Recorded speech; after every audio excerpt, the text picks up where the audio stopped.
So, good morning, everyone. Welcome to our study circle session conducted by VP Shintre and Associates. As you know, this is part 2 of our study circle session on startups. In the first session, we covered very basic ideas about how startup entrepreneurs, when they should approach a lawyer, and what is the concept behind Startup India and the registration process. And in this study circle session, we will be covering the investment documentation aspect when it comes to a startup, and considering that angel tax is very closely related to investment in a startup, we will also be covering that. The idea is also to cover certain aspects of investments with respect to the company. So even the concept of ESOP and phantom stocks and basically sweat equity, all that will also be covered in this session.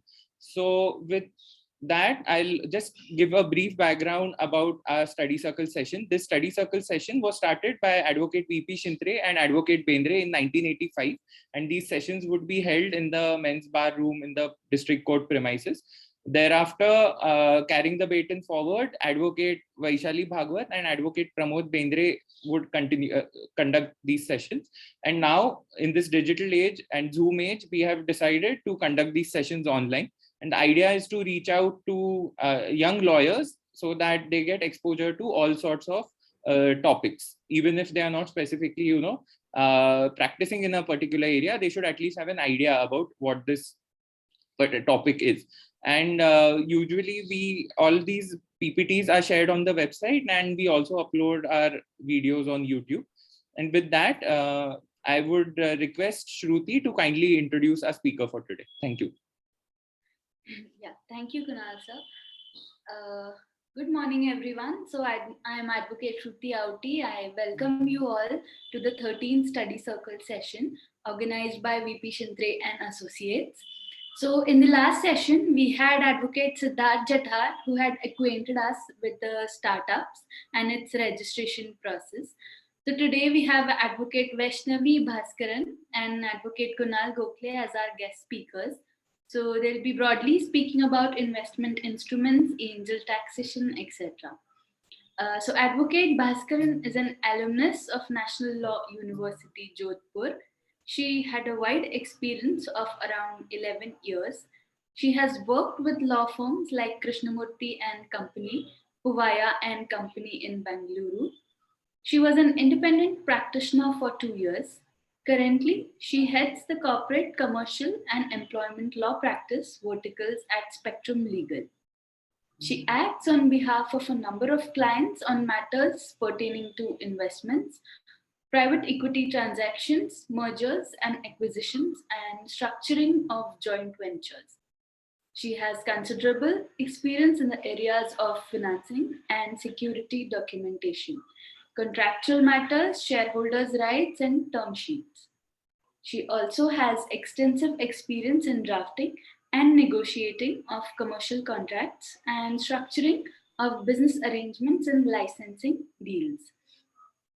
Our second speaker for today is Advocate Kunal Gokhale. Advocate Gokhale is a practicing lawyer at Pune. He's also an alumnus of National Law University at Jodhpur.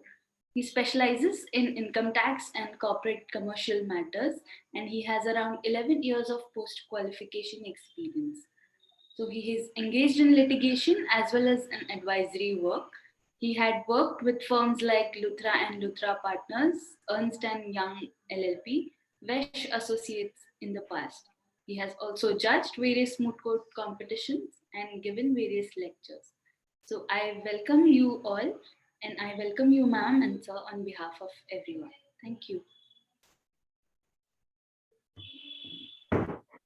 Thank you, Shruti. So with that, Vaishnavi, as I said, that we have covered the basic aspects of basic legal aspects for startups in our earlier session.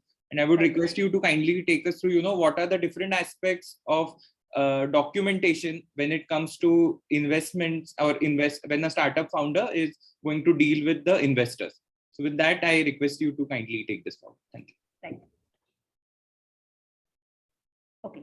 Hi everyone. So typically, with respect to when it comes to the expression of interest from an investor who's providing investment in a company, or if it comes to a founder who's soliciting investment from an investor, how it usually starts is with what is known as a deck, wherein you provide a presentation of the costs involved in the business, the projections from a business perspective, cash flow, how much the business or when the business.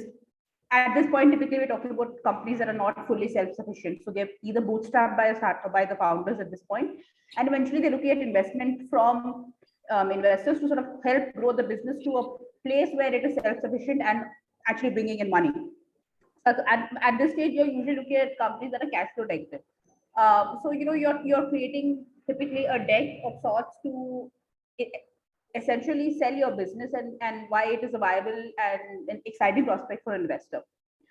So once you decided on the monetary aspects of it, how much what the valuation of the company is as on that date, to what extent the investors are going to be putting money into the company, what they get in exchange for that in terms of not only their percentage shareholding, but what rights they're able to negotiate in the company vis-a-vis the governance of the company while they're in the company, and the conduct of the investors, the conduct of the founders, and such.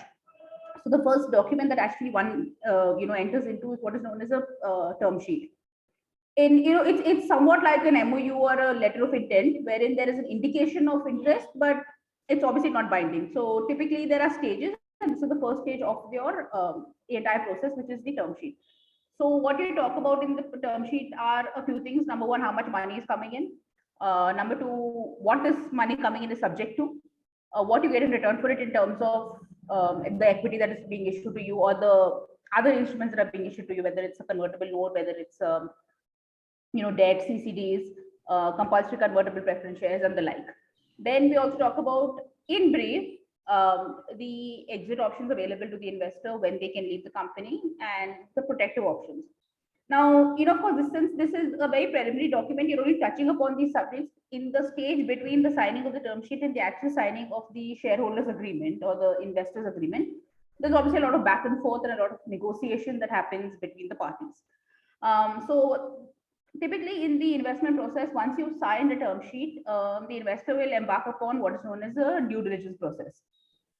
So typically a due diligence process is bifurcated into a financial DD and a legal DD. So your financial DD is typically done by a chartered accountant and the like, wherein you're looking at all the finances of the company, whether those are in order, whether it's a viable investment option from a financial perspective for the investor. That is obviously something that I, as a lawyer, am not involved in, but where I come in is the legal diligence. Now, the legal due diligence can be either commissioned by the investor, or it is undertaken by the company so as to show that they are a good option to the investor. So we'll come now to the diligence process.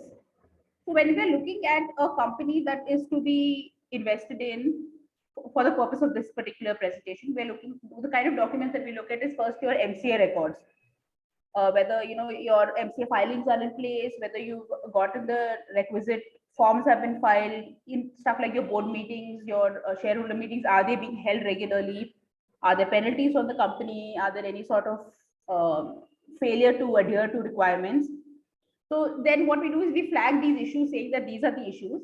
And so the basic purpose of a diligence over here is to inform the investor that there are certain issues that are absolute deal breakers. There are certain issues that can be addressed and rectified, or there are no problems. Largely, companies fall into the middle category where there are issues, but there are issues that can be addressed within a 3-week or a 6-month period, depending on the nature of the issue. So, so then what we do in the diligence report is typically tell the investor that these are the issues you're looking at. This is how long it will take to rectify, and these are our recommendations in this regard. Thereafter, it is up to the investor to make the decision as to on what is available to them as to whether this is a good decision for them to go ahead. So then while we are looking at company records, then we look at material agreements. For example, if a company has absolutely no agreements with either its buyers or its sellers or its suppliers, and they are just sort of working off either emails or word of mouth understanding or verbal understanding, that could potentially be a problem tomorrow, because I mean, as I'm sure you all already know, the lack of legal documentation is problematic simply because it leads to an he says, she says situation tomorrow. And you're ending up in litigation, and you're ending up in prolonged litigation, which may take a long time to resolve. So we are looking at if there is ambiguity in the agreement, if there is something in a commercial agreement that is problematic from an investor perspective, if it's onerous on the company, or there are large amounts of penalties to be paid under a particular agreement. So these are the kind of things that we are highlighting to them. Similarly, IP. It is very commonplace for companies in an early stage to just start working off an idea without necessarily doing the diligence as to whether that idea is novel in the first place. And if it is novel, whether they have acquired the appropriate protection that allows them to use and only them to use. Whether they've gotten trademarks, whether they've gotten patents, whether the, let's say, software is theirs, or they're just not ripping it off someone else. Of course, there is the, if it's something that is extremely common, let's say an aggregator software, then there's less to be concerned about. But if you're, let's say, using a trademark which is not protected, and it's a name that is easily confused with another party, so that's something we are going to be highlighting as to whether the IP is in process. Then employees is another thing, huge issue. People get employees on board and they offer them an offer letter, but the offer letter just says very basic things. This is your job, this is your remuneration, these are your working hours. It doesn't go into the details of who the IP belongs to.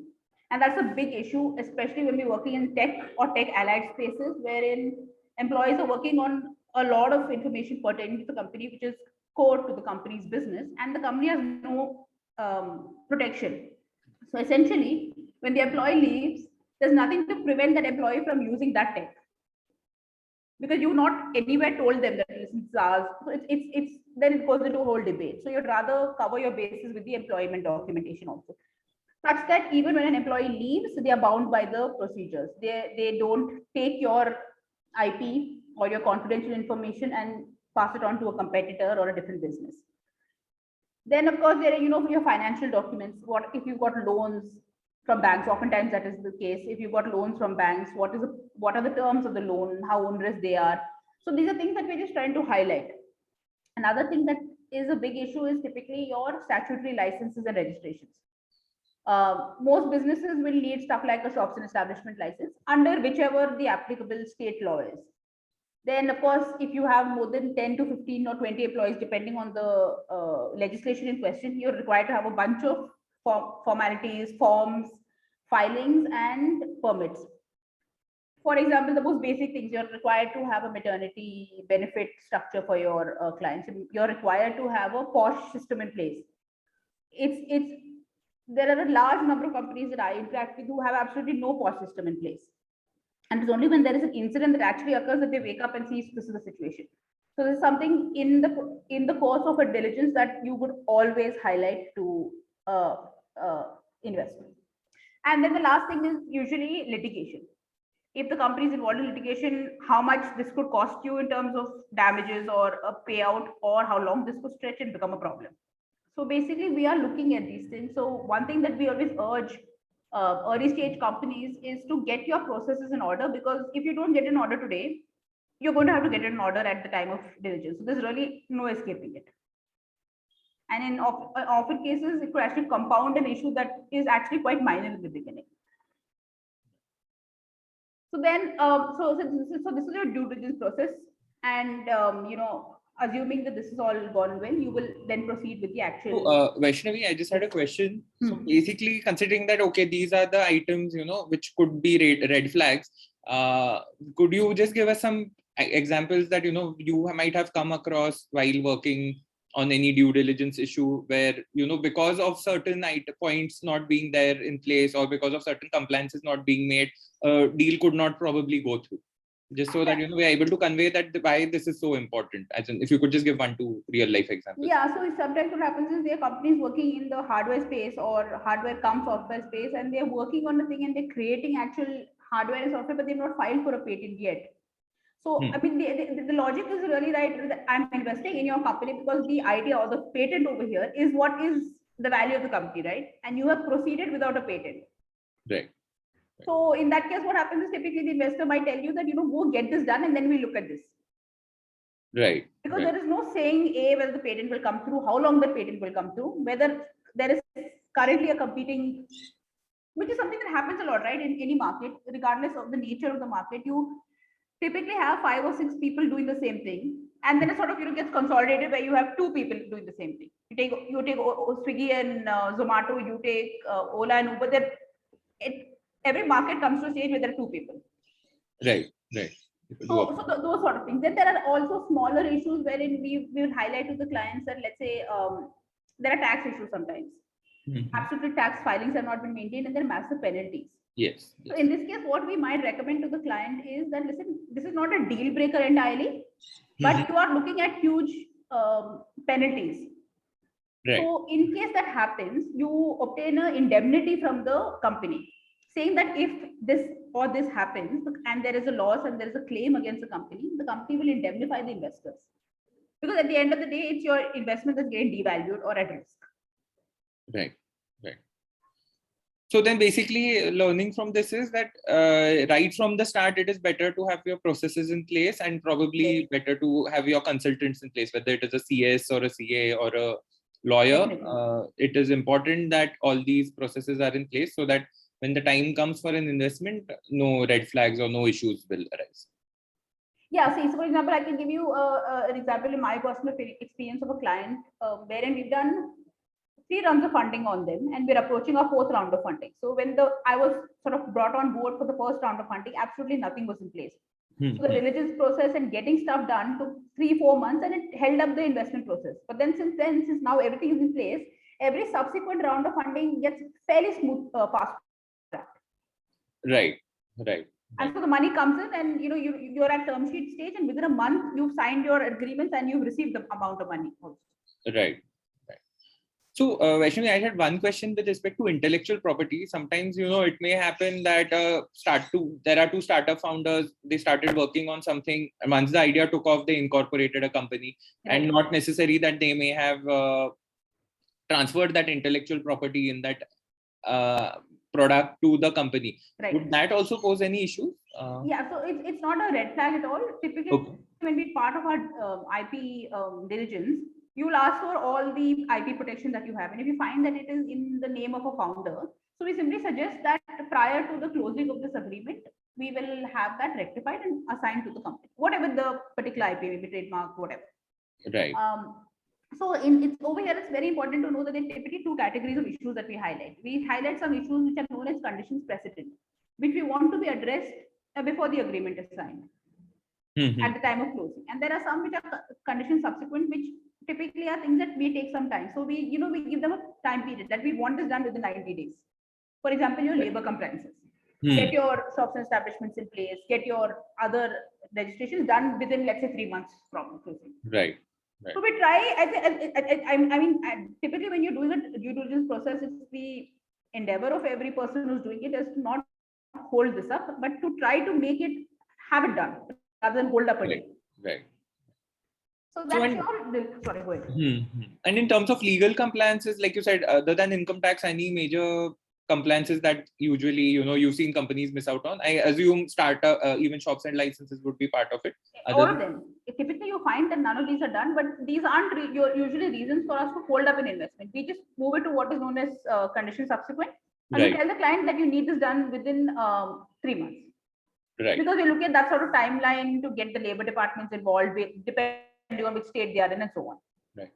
So, Vaishnavi, actually, I just had one question. In our first session, we had also covered types of entities through which you can run your startup business. So, we'd said that it can either be a partnership or a LLP or a company, and based on how much liability you are willing to take up and based on how much compliances and ease of business you want, you can decide. So, from an investment perspective, what sort of vehicle would be ideal? Like from an investment perspective, if you are an investor, you would prefer a private limited company simply because you get actual shares, and it's just the easier thing to do. Also, I think from even from a governance perspective, things may be more simplified.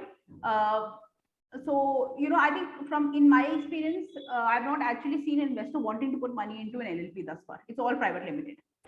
Right. So if you're looking at running it on a small scale with a limited number of people, then I guess an LLP does work.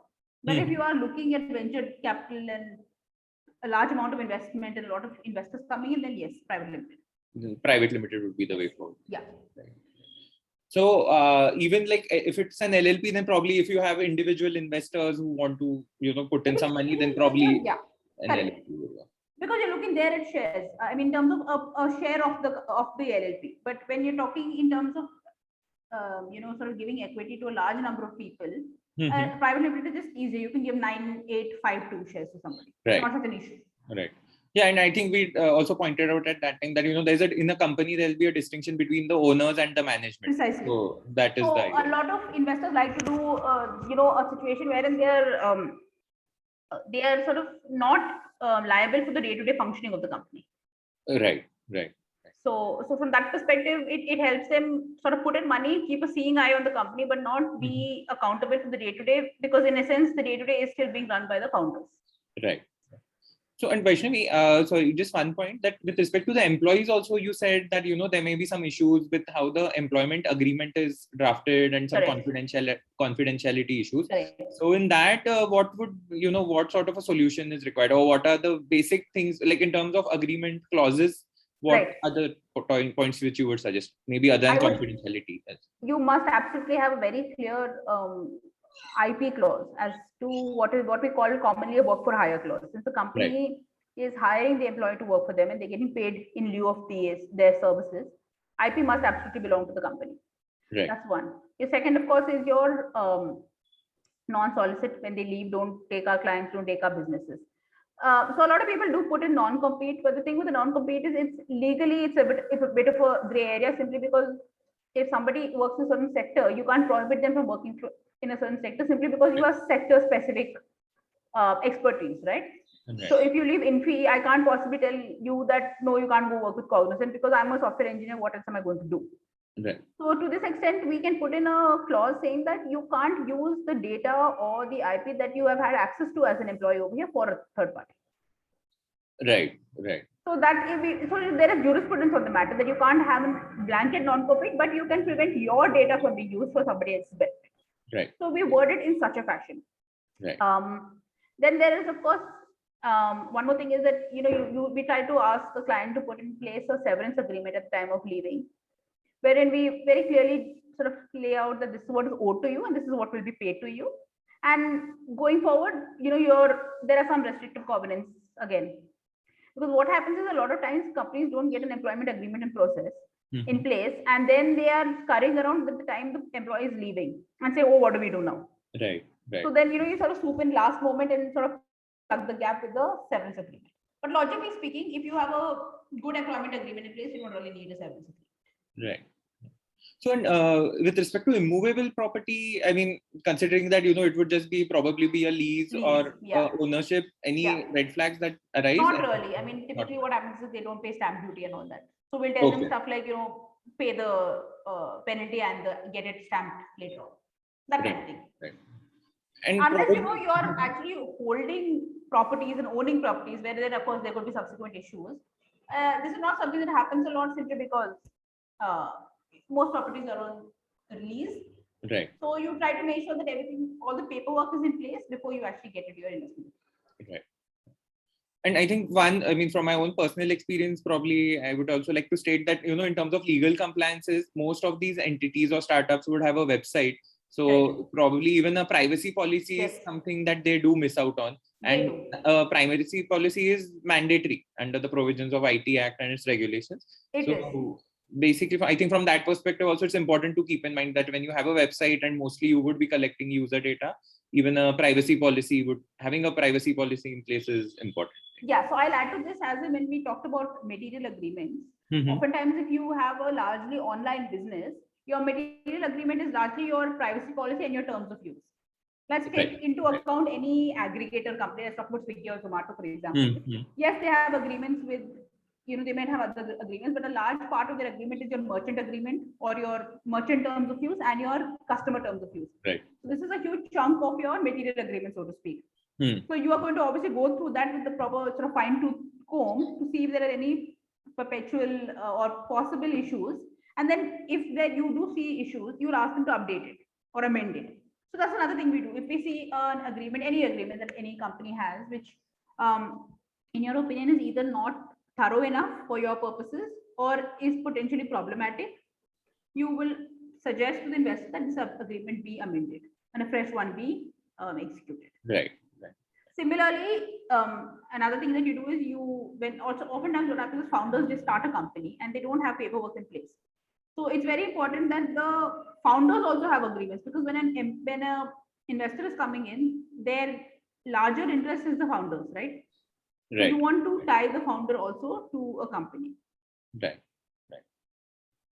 So I think, yeah, with that, probably having set the base for an investment and a founders agreements and an investors agreement or shareholders agreement, maybe, yeah, I think we can go to the next slide. So if anyone has any questions, you may put them in the chat box. We'll take it up during the session. Okay.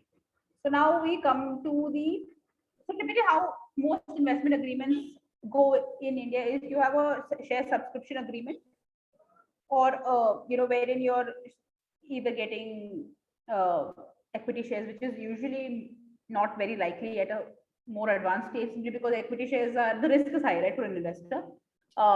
You're ranked the same as other investors and all of that. There's no guarantee you'll get your money. So a lot of times what people do is convertible preference shares.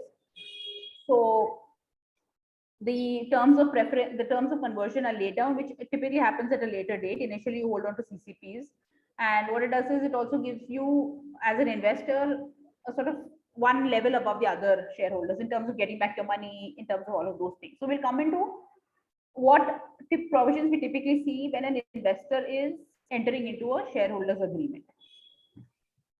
So first of all, things like governance. So what happens is, and this is something, governance, basically talking about shareholder meetings and board meetings. And the larger issue over here is board meetings. So typically what happens, and I've seen this just too many times to talk, even recount, where an investor is bringing in not a great amount of money, but is already at that stage, say, holds about 10% of the shares and is already asking for a board seat. Okay, right. That's hugely problematic, obviously, because you're not going to ever stay at that stage, right? You're going to, hopefully your business will grow and you'll get more and more and more investors on place. So if you have this guy holding 10% right now and sitting on the board, by that mathematics, you have about 8 or 10 people sitting on your board, right, which is just very problematic from A, your governance perspective, and B, the incoming investors. So the incoming investors is coming in with, let's say, bigger pile of money. And he's like, why is this guy on the board? When he has such little shareholding and he's put in so little money, right? So, so the first thing is that, when startup founders, especially in the first stage, tend to get money, they get very carried away. They're like, money is coming, and they don't look at it from a long-term perspective. You must actually look at your company from this perspective, that whatever I do today is going to still have repercussions 5 years down the line or 10 years down the line. So you don't want to sort of gift away things like a board seat. That's a huge thing. Right. So that's the main thing. So you want to make sure that if you're giving away a board seat, the person is bringing in a sizable amount of money and holding a sizable chunk of the shareholding. Right. That's one. Okay. So then next thing that oftentimes investor will do when they come in is they try to lock the promoter in. Okay. Which so from their perspective, what they're trying to achieve is that they're putting money into a company. So their interest is the promoter. So, Vishnu, could you just explain what do you mean by promoter lock-in? Yeah, I'm coming to that. Okay. So when you bring in, when an investor, as an investor, if I put money into X company, I'm putting it in basis the representations that have been made to me by the founders, right? That they'll run the business in a certain way and a vision that they have. So I don't want a situation wherein I put money into a company and 6 months from now the promoters have left. Because then I'm stuck in the company, my money is stuck, and I don't know how to run this company, right? Because I'm just a person who's put in money usually. Right. So what I'm trying to do is I'm trying to ensure that the promoters are involved in the company for a longer period of time. So I'm going to put a lock-in, wherein they're actually locked into the company. Right. Now, how you do it typically is most people do what is known as a vesting period. Right. Saying that the shares that the promoter is entitled to, let's assume 40%. Let's assume a breakup of 40, 40, and 20 to the investor. Right. So if the promoters now hold 40 and 40, right? They could leave, and then what do I do? Right. So I'm trying to vest the shares slowly. So you have a situation where the shares are vesting year on year or such things. So they have only 10%, and they have only 10%, and they have only 10%. Right. Then what you also do is try to ensure a situation that wherein the promoter, if they leave, they don't get any money for their equity. Okay. So it will be like a surrender of equity in a way. A surrender, or they'll buy Okay. depending on the situation of the company, you to buy back it or you transfer it to the ESOP pool. But whatever you're trying to do is just face value, Okay. Okay. so that they don't get money Right. in a sense. Because if they get money for that and they sell it to a random third party, I'm stuck with my investment in the company. Right. Right. Yeah. So that's what a promoter lock-in is, and it means, I mean, from logically speaking, it might seem tough to some promoters, but at the end of the day, I'm putting in money as an investor basis what you told me, right? Then of course that is one part. So as a sort of aside to the promoter lock-in is the fact that the promoters cannot transfer their shares. Right. Right. So you can't do like a third party transfer. You can't find a random buyer and be like, boss, you can buy my shares. Right. Again, defeats the purpose, right? So that's from one perspective of retaining the promoter in the company. As a like a side note, is that's another sort of tool that is used by companies to keep employees loyal to the company, Right. by way of ESOPs and the rest. Right. We'll come to the ESOPs at a later stage. Yeah. So Vaishnavi, just one point that you were saying that there's this concept of promoter lock-in, Yeah. or maybe even a non-compete and all may be in place. So Yes. as you said that when it comes to an employee, that non-compete clauses may not hold water in a court of law. Yes. So would there be a distinction between a non-compete There is or a promoter? There is typically. Okay. Especially during a certain sort of stage. Simply because the stakes over here are much higher, right? I've come into the company and I put money in the company basis you, and if you leave tomorrow and start a competing company, where does it leave me? Correct. So that in that sense, a non-compete would be a viable, like legally valid clause, basically. See, the issue really is that it comes down to the interpretation of the non-compete by the court, right? So if I as a software engineer leave, let's say Infosys, and join Cognizant, the courts are going to be sympathetic to me because what do I do? Right. Rather, but as a founder employee, if I start any company, whatever company may be, and the investors are putting huge sums of money at the representations I have given them. Right. And then I up and leave and start a competing company, where does it leave them? So at the end of the day, when the courts are looking at interpretation, they're going to be definitely more sympathetic to the investor in this case. Correct? Right. So that's the thing. But I mean, largely the issue is also that the non-compete, rather the lock-in itself, helps you keep the promoter around for such amount of years that at least the company is sort of off and hopefully sort of on its own and able to stand on its own feet. Right. Yeah, understood. Yeah. Thank you. So then when you are then as an investor, I'm looking at certain other provisions. Now the first provision is what is called as a drag along clause. So these drag along, so let me go in chronology. So we of course have the issue about keeping the promoters in the company. Right. Then we're talking about governance of the company. There are certain issues that we do not want the promoters, because especially in early stage companies, the investors are a minority. Right. So with just a shareholding, they are not able to do a great deal in terms of governance. So we do what is known as there are certain matters known as reserved matters, for which you need the affirmative vote of a investor for that matter to pass. Okay. Things like changing or amending the scope of business. Right. Taking loans, let's say beyond a certain threshold. Raising another round of funding. So these key issues that impact a company. As an investor, you don't want the promoter to be able to take the decision without your vote. Right. That's one of the ways that investors sort of safeguard their rights in the earlier stages of funding. Because typically, if you're at your series, pre-series or seed funding, or even series A or B, you're still in a situation where the promoter is a majority, or the promoter group rather is a majority. Right. So you want to safeguard your rights. So this is one thing. So list of matters called reserved matters, where you insist that these will not pass without my okay. Okay. Yeah. Then another thing is, so this we're talking the governance of the company while the company is running and very much in play. The next issue is that as an investor, I'm trying to figure out how and when I can exit. Because we must remember that for most investors, whether it's an individual investor or a larger body, we are looking at a return from the company, and we're looking at a certain maturity level of my money. My money is not going to be sitting endlessly, right? So you can look at it as a even as a stock market, for example, you do want your money to have returns by some period, 3 years, 5 years, 7 years, whatever it may be. Right. So I'm looking at a plan for my exit already. So let's say, especially in a mid-stage company, you're saying about 4 to 5 years, because that's a reasonable amount of time you're given the promoters to see results. Right. So I tell the promoters that within 4 years or within 5 years, you need to get me an exit. Okay. Okay. How does the exit happen? Either you do an IPO, where in which case everybody gets the returns and they're off. But IPO, of course, is not a very common thing. It doesn't happen a lot. You see it only with these massive unicorns, here Swiggy, Zomato, and the like.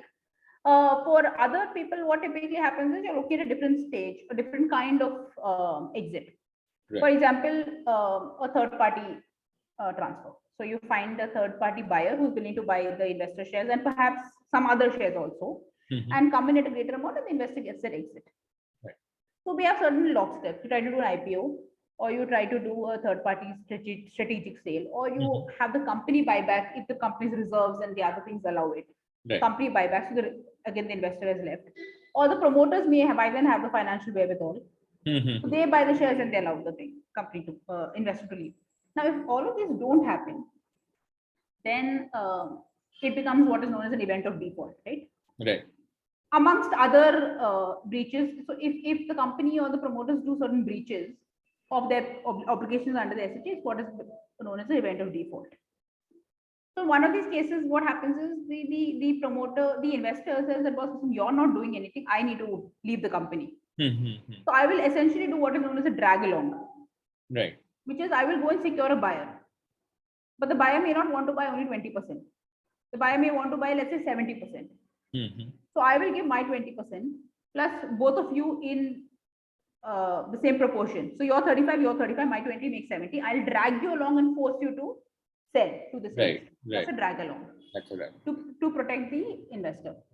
Another thing is a tag along. A tag along, what happens is this is when the promoters are securing a sale. But you don't again want the promoter to up and leave without you, right? Right. Right. So let's say the promoter has secured a sale of their shares. They have to necessarily take you along. So you will tag along with the promoter. Right. Right. So in the event the prospective buyer does not want to buy all 100%, let's say, I sell my 20% as the investor, and the remaining you can sell in your proportion. So this is a protective measure for me to ensure that the investors, the promoters are not selling their shares and leaving me alone. Right. Right. So another issue is an anti-dilution, wherein what happens is you are trying to, let's say, raise another round of funding. So essentially, typically what happens is in another round of funding, I'm going to get diluted. Right. Right.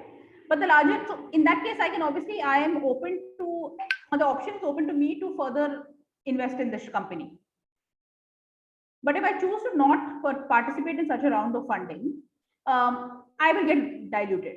However, the other issue is that the company is doing a down round, wherein the company is raising money at a lower price and raised money from me, which means what I am disproportionately diluted.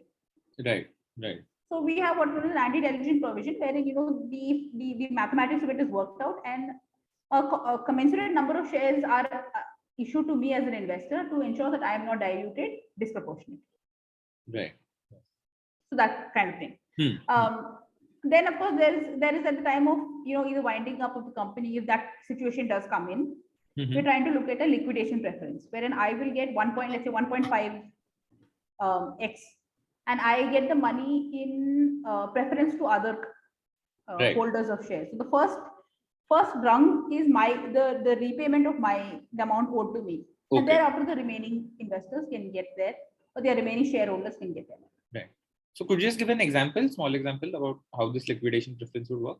Yeah, typically, let's say if the company is going to go under liquidation, or someone else is there are several shareholders in the company or whatever. So then I get the amount that is owed to me first, in priority to the others. So let's say if there is 50 lakh owed to me at my valuation or whatever, and I want a return of, let's say, 1.5x. So I put in 10 lakhs, and 15 is owed to me now, and the liquidation realizes, let's say, 20. So I get my 15%, other 5 is distributed amongst the other shares. Right. Right. So the idea is basically as an investor, I'm trying to safeguard my money to the greatest extent possible. Right. So these are typically the key provisions in an SHA that every founder will encounter. Right.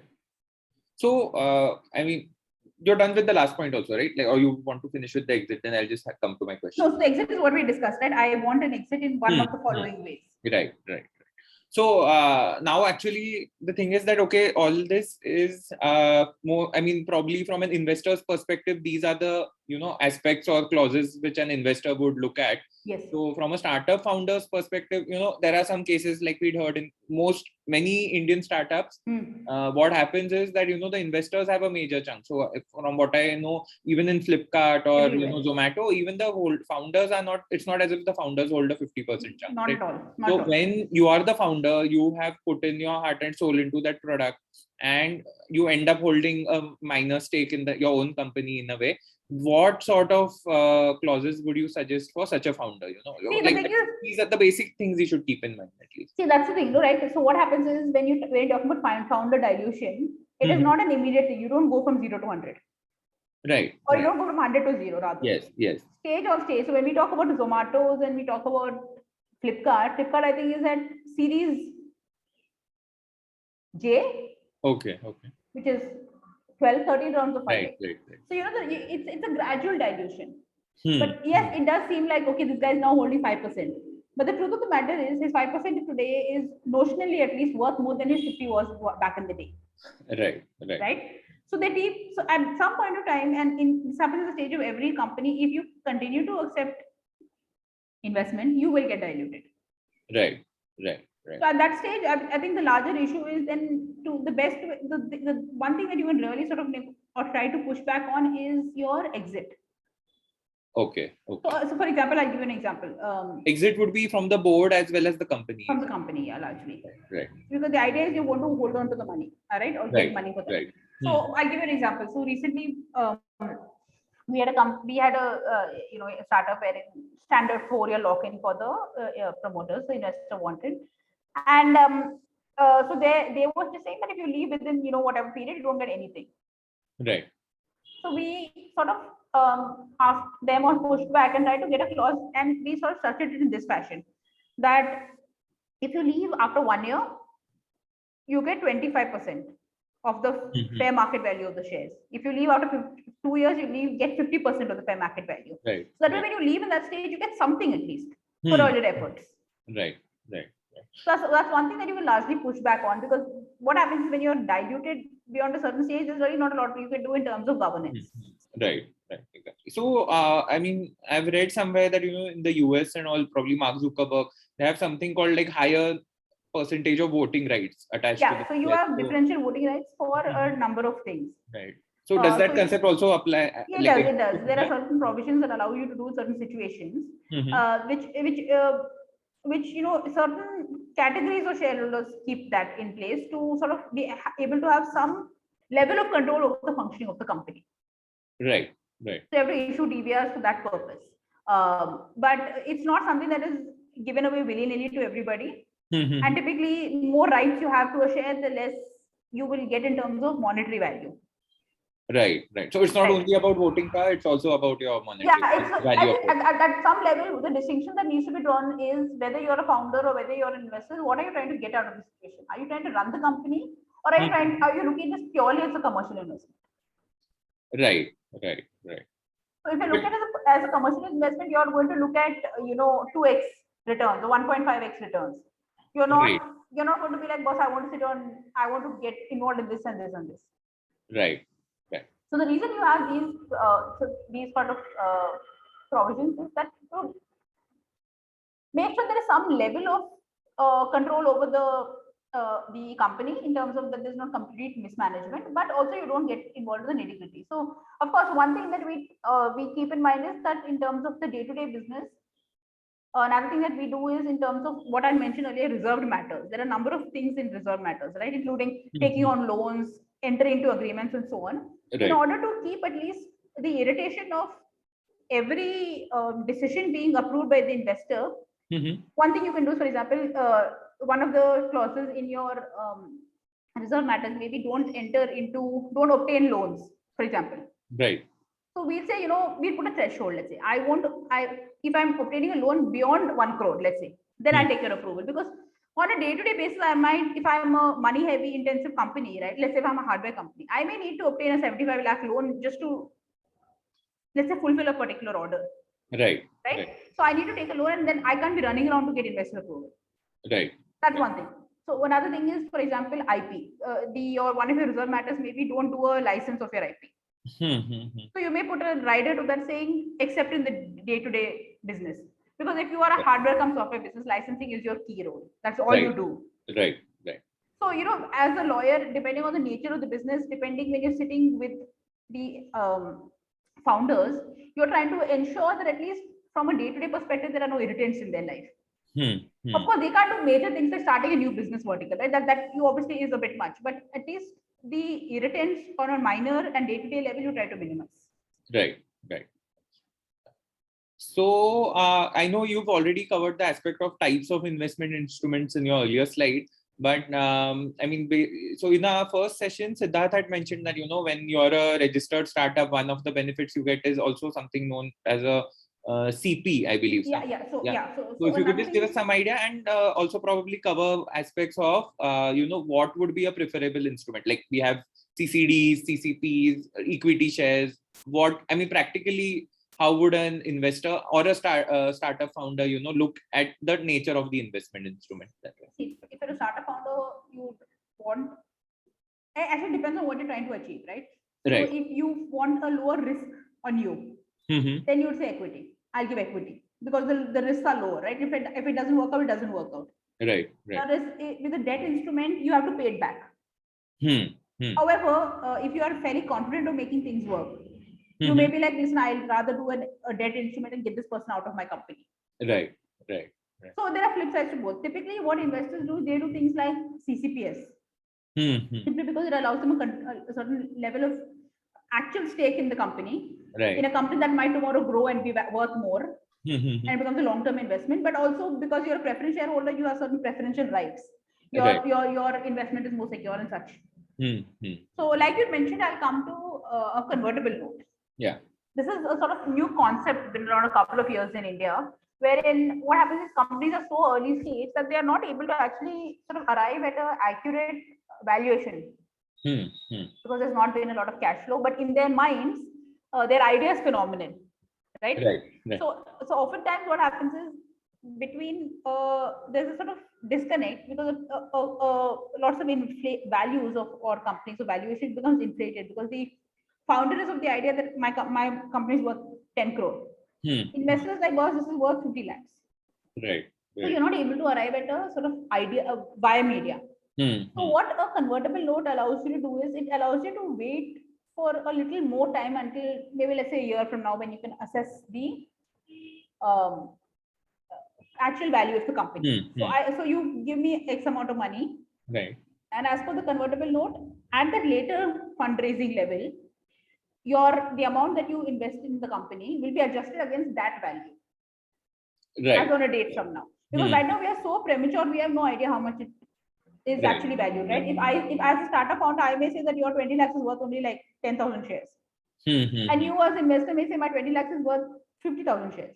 Right. And we have absolutely no idea how this will work. But a convertible note allows you the flexibility to figure things out down the line. In like, let's say 9 months to a year from now, if you've gotten, let's say, a more serious investor, you've been able to show some traction in the market, you've gotten, let's say, a few orders signed, you're able to arrive at a more accurate valuation. And then you do another round of fundraising, let's say, and you're able to arrive at a per share value or a per CCPS value. Then this person can also piggyback on that and get converted basis the current value.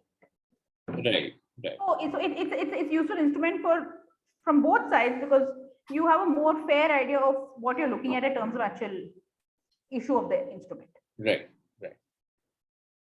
So typically, this is something that we've been seeing in the recent past for startups, very early stage companies. So this is something like a new instrument, probably startups, like at least early stage startups. Very early stage. Very early. You're completely nascent stage startups. Because some of them, what happens to do, they are very, expenditure heavy, lot Right. of capex, Right. lot of opex. Mm-hmm. But there's really nothing to prove as a even a proof even from the product perspective. There's really no proof of concept. Right. Right. So this gives a sort of accurate buyer medium. Okay. Okay. Right. So with that, I think what we can do is before we move to ESOPs, I'll just quickly talk about the concept of what angel taxation is. Yes, please. So as I had spoken in the part 1 of our session also, basically you have this provision called Section 56 in the Income Tax Act, which basically says that if there is a private limited company and which is receiving share premium at a value which is higher than the fair market value of the shares, then in such a case, that additional amount, that is the difference between the premium actually received and reduced by the fair market value of the shares, will be treated as the income of the company which is receiving that share capital and share premium. So basically, this will have heavy repercussions for a startup. So just to give an example, suppose the fair market value of the shares of a startup is 1,000 rupees and it is receiving 1,500 rupees per share as share premium. So this additional amount of 500 will be treated as income from other sources in the hands of the startup and will be subjected to a tax rate of 30%. So basically, whatever share capital you get, ideally under the provisions of the Income Tax Act, share receipt is not treated as income. But in these very specific circumstances, where it is a private company and it is receiving investment from Indian resident investors, only then this provision will apply. And reason for introducing this provision was to curtail black money, because lots of companies were receiving this share premium in the form of cash at very high valuations, which would help the shareholder to convert his share premium, his black money generated into white money in the form of shares held in that private limited company. So as I had mentioned earlier, this has repercussions for startups as well, because startups have very high value, may issue shares at a very high valuation. Although they may not have sufficient assets, or only based on an idea, someone might be, willing to put in money into that company. So as I had mentioned earlier, under the Startup India scheme, if you have the necessary tax registrations, then you would be eligible to, you would be exempt from applicability of this Section 5627B, which is the angel tax provision. But it may so happen that, you need to fulfill certain criteria in order to be eligible to apply in the first place. So if there is a particular startup which doesn't fulfill these criteria and doesn't have that registration from the Central Board of Direct Taxes, then in such a case, you will be in a position where this provision of Section 5627B angel tax is going to apply to you. So basically what happens is, the question is, how do you determine fair market value? Because any valuation is a very subjective exercise. You cannot exactly determine that, okay, as of today, this is the fair market value of my shares. And an example of this would be that, even on the stock market, which you can say is the fair market value of the shares, you have prices changing every day. So it is not as if it's very easy to determine what the fair market value is. So under the Income Tax Act, there are two options which are given. One is that there is a formula prescribed, which is on the lines of net asset value method, which is you take into account what are your assets, reduce the liabilities from that, certain adjustments are prescribed. Based on that, you arrive at your fair market value. Now, what happens is, most of these startups, which are probably into software, and non-manufacturing startups, more service-based startups, will be very asset light. They are not going to have massive assets or massive liabilities also. So in general, their net asset value in total is not going to be very high. So usually this method does not work for determining fair market value. Now, another additional method that is provided is your DCF method of valuation, where basically DCF means discounted cash flow method of valuation. In this method, what is basically done is that your future cash flows are taken into account. That, okay, based on this idea, we believe that, in another 2 years, we will be hitting X amount of revenues. After that, X plus 100 amount of revenues in the next year. So based on this, the idea is that you try and determine what your future cash flows will be. And based on those future on the discounted value of those future cash flows, you try to determine what the fair market value of the share is as of today. So based on this, because finally, these are all projections, and projections may be very easy to manipulate in the future. So if tomorrow, without any basis, a startup is to just say that, okay, in another 5 years, we will hit 100 crores of revenue. And based on that, you determine a fair market valuation as of today. So this may happen, but now the thing is that it is seen that income tax department is not accepting fair market valuation based on such projections. And what they say is that there should be some basis on which you have arrived at this projection. And what happens usually is that, okay, you receive so for example, you receive certain investment in 2021. Now it is going to come up for scrutiny by the tax officials in probably 2022, 2023. And then once it's taken up for scrutiny, it may go on for another year or so. So now what happens is that by that time, your financial statements are going to be available. So what is seen usually in practice is that the tax officers say that, okay, for the purpose of your valuation, you have said that, for example, now in the year 2022, I may hit 100 crores. But if we see your actual financials, you have only hit maybe 25 crores. So now what is the reason for this difference? So from that, and if you're not able to justify that difference, then the tax officers may say that, considering that there's such a huge gap, clearly you didn't give the right projections, and you gave highly inflated projections just so that under DCF, your fair market value would go up. So that is a problem which is seen, and that is something that should be kept in mind by, startup investors as well, because although it is the investor putting in his money, the repercussions are for the startup investor. So this is an important point to be kept in mind. And practically, this is how it has proceeded, that just having a valuation report where you apply the DCF method of valuation will not prove to be sufficient. And you should somewhere have basic documentation to justify why you are making those projections and why in the subsequent years those projections have not met the actual revenues of your company. So this is something that is practically seen, and something I believe very important and should be kept in mind by all startup founders. So that was just the tax aspect. With that, I would request Vaishnavi to kindly also cover, other aspects of equity in a company, which would be your ESOP, sweat equity, phantom stocks. So Vaishnavi, if you could kindly take us through this topic, please. Thank you. Yeah. So another thing that you see quite often is for startups and startup founders is how to reward people working with them. And the larger issue is that since a company is at an early stage, you're not necessarily able to pay market rate, compensation to people involved in your company. The question is, how do you incentivize them? And typically what happens is you're incentivizing them by providing them equity in the hope that A, the equity will appreciate and become a reasonable asset for them, and B, that you are able to ensure their, sort of continuing with the company and not leaving. So now, of course, one thing is ESOPs. And it's important here to sort of draw the distinction between ESOPs and sweat equity, because these are phrases that are used by most people interchangeably, and they are not interchangeable. Right. Now, the thing with sweat equity is it is something that is issued to people who are providing certain technical services or intellectual services to the company. And it is being issued without cash. So the requirement A is of issuing equity is that it either be made in lieu of cash or consideration other than cash. Consideration other than cash is typically technical services and intellectual services. So for example, your advisors.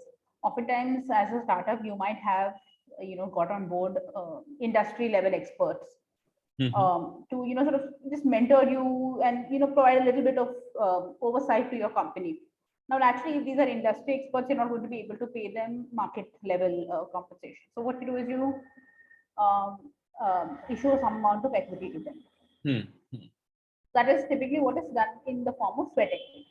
Right. Right. The second thing is now your actual employees, the guys who work with you, your engineers, your coders, your other people, business development people.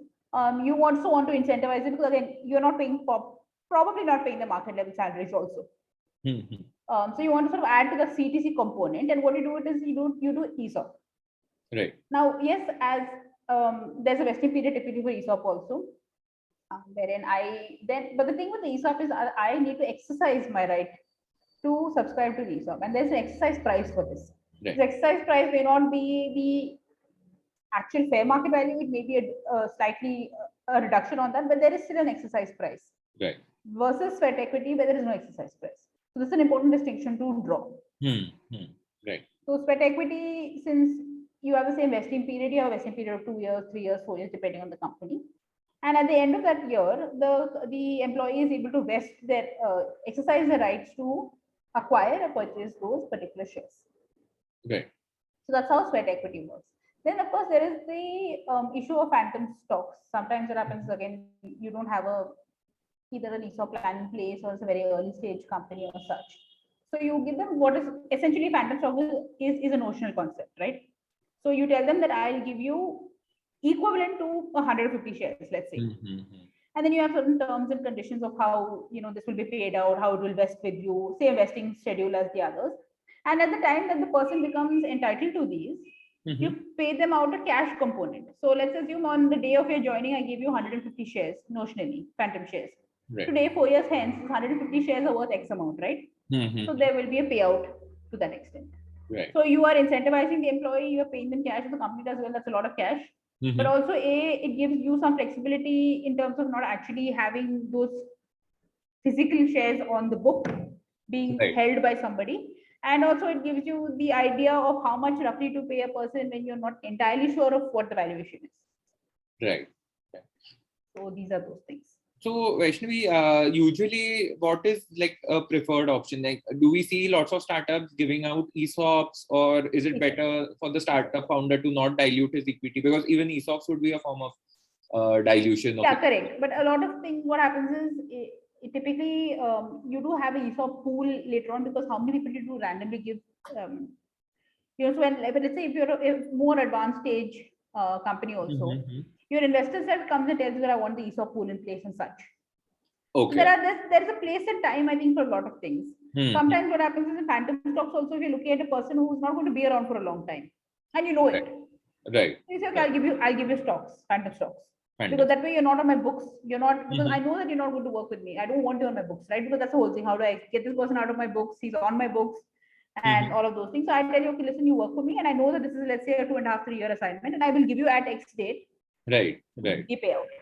Right. So there are places and times it's hard to give you, a yes or no answer. None of these are yes or no answers. Of course. How it's all based on the facts, I think, or situation of the startup. Correct. So usually these ESOPs, are they given to all employees or, higher management? How would it work? It depends. Typically what happens is, you will give, even if you're giving it across the company, you're still giving different levels or different numbers. Right. So you have bands, right? So if your higher management is getting X, then, or let's say your lower level employees are getting X, your higher management is getting 2X, 3X, those sort of things. Right. And with respect to sweat equity, what sort of consultants or advisors would you generally issue sweat equity to? Typically, people who are quite sort of providing me a lot of services, I may not necessarily want to be able to, or maybe not be able to afford to pay them market standard salary, but their contribution to the company is key, and they are not going to bother with actually exercising their option buying shares of my company, because they are not really interested in that. Right. They are here purely to provide me some sort of guidance. So I'm just paying them, giving them the idea is cash. They are not going to if I bring some market leader on board and I'm going to get advice from him, he is not going to sit and subscribe to my shares, right? Right. Not. Right. Yeah. So I think what we can do is we'll just quickly also discuss the tax aspects. Right. Yeah. So with respect to sweat equity that is received, from a tax perspective, it would be treated as, for the startup, it's a deduction, and it is like professional income for the recipient. In case of phantom stocks, if it's an employee of the company, what he receives will be just his salary income, because actually he's not receiving any stocks. This is basically money received in lieu of his services, just that the mode of computation is determined on the basis of the price or the stock value.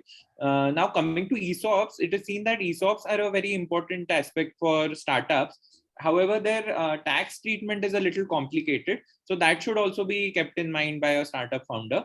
So basically, as Vaishnavi discussed the concept of ESOPs, you have 4 aspects of an ESOP, right? So one will be the date of grant, where you're told that, if you work with the company for a period of 4 years, for the next 4 years, you'll get, for example, 25% shares of, and basically on that date, or at the end of those 4 years, you get the right to exercise your option to purchase shares of the startup. And thereafter, once those shares are acquired, you can sell them off. So now what happens is, and an issue that is seen, that startups have been facing, is that, okay, so example, you say that there's an employee X, he will receive 100 shares of my startup over a period of 4 years, 25 shares per year. And basically what happens is that he will purchase these shares at 100 rupees. So basically, once those rights to exercise rights are vested, he can exercise those rights, pay me 100 rupees and acquire my shares. Now, it may so happen that on the date of exercise, when that employee has now received the rights to purchase the shares of the company, the value of those shares, fair market value, as per DCF valuation, NAV valuation, as we discussed earlier, that fair market value of the startup might be 1,000 rupees. So what happens is that this difference between the fair market value as reduced by the exercise price, which is basically 900 rupees in this case, is treated as his salary income. Like, it is treated as his perquisite, and on that he has to pay tax as per his slab rate, which if he's in a higher bracket would be 30%. Now, basically what happens is that he has not actually received that cash, right? Because he has given 100 rupees and in lieu of that, he has received a share. He has not actually received cash. He has received a share whose valuation as of today is 1,000. Now, tomorrow, if suppose the company is not doing well and the valuation has now gone down to 500 rupees and this person sells his share, then he has basically, or suppose, for example, he has, the value of the share has gone down to 50. So this person, he's given 100 rupees to purchase the share. And at the time of sale, he's going to receive only 50. So, but if you look at the tax situation, he has paid approximately 300 rupees as tax, where he has in reality only received 50 rupees at the time of actual sale of shares. So the problem that arises here is that he has paid tax on the notional value of shares when he exercised the right to purchase the shares. But when he actually sold the shares, he got a much lesser value. So this is a problem which arises, and this is also something that should be kept in mind by startups or their employees, that this is an issue which could arise with respect to ESOPs, and probably from that perspective also, maybe phantom stocks or some other instrument could be considered. So yeah, with that, I think we've covered the tax aspects also. If anyone has any questions, you can put them in the chat box. And Vaishnavi, if you could, before we conclude, maybe just, give us a few examples, or, we know you've been working on startups or investment related work for the last 10 years. So if you have any, interesting points you would like to share with our audience, or, in more like in terms of things to be kept in mind when they are entering into investment agreements. Yeah, so like I mentioned earlier itself, it's very exciting to receive investment, obviously. But it is very important to keep in mind that anything that you do, like I said, will have repercussions. So take a balanced approach. Obviously, when you're taking money from somebody, you're going to have to give to a certain extent. That is always a give and take. But it cannot be that you're literally signing away everything, because that may be problematic for you. It may also be a deterrent for a further investor. Right. Right. It's not a great sight for me as an investor to come into a company and, like there are 4 minor investors, all of whom are sitting on the board. Right. It's a very scrambled, let's say, even cap table. And there are an unnecessary number of people on the board. I don't want to even get into this, right? Right. So those sort of things, that's number one. Number two is, try not to cut corners like ever, because it does always backfire. Right. It's very easy to say that, I don't have the resources today, I won't do this. But it is important to know that what you do today will, everything has a footprint, right? Right. So if you've gotten some guy to work on your IP, let's say, and you haven't signed appropriate documentation with them, thinking that it's a cost that I'd avoid.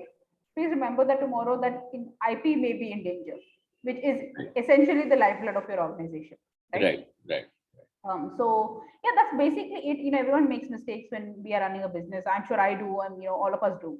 But it's important not to cut corners, honestly speaking, because your CS, your CA, your lawyers, and your other sort of consultants. These are all essential things.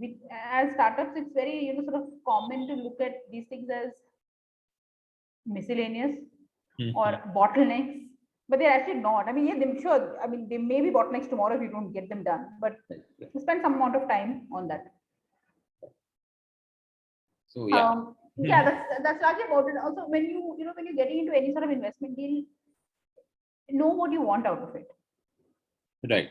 It's not only the money; it's what this person may otherwise also bring to the table, right? Some of these things are so intangible. An investment a particular investor may be able to open doors for you, other doors for you, may have insights to share with you on a business. So it's very important to know that when you get into something, what are you looking at? What are you looking for from this person? Right. Yeah. So thank you. Yeah. So thank you, Vaishnavi. Thanks a lot for this insightful discussion.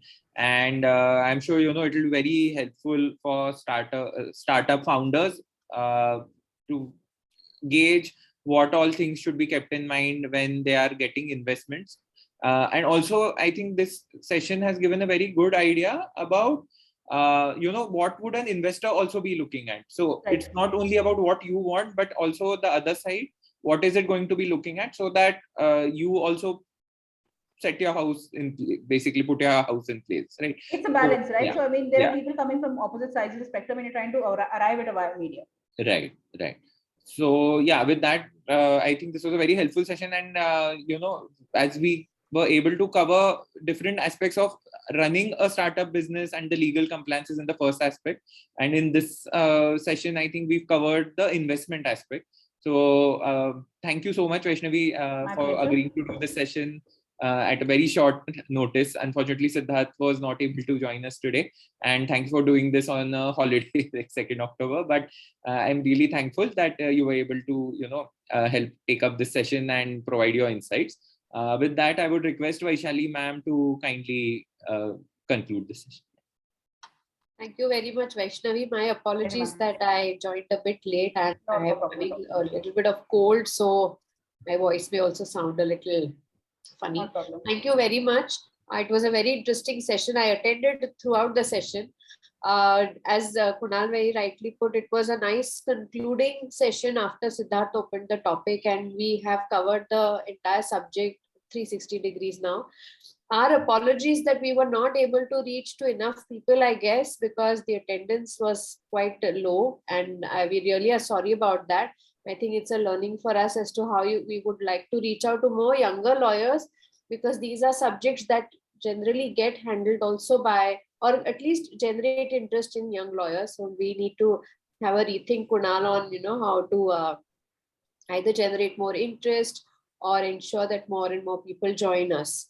Yeah. But thank you, Vaishnavi, for your patience. I mean, you really covered the topic well. It didn't really bother you that there are not maybe enough people listening, but we have a recording which will go up on our website, and that really will help. Thank you very much. Thank you. Yes. Thank you, Vaishnavi. Right. Thank you, everyone.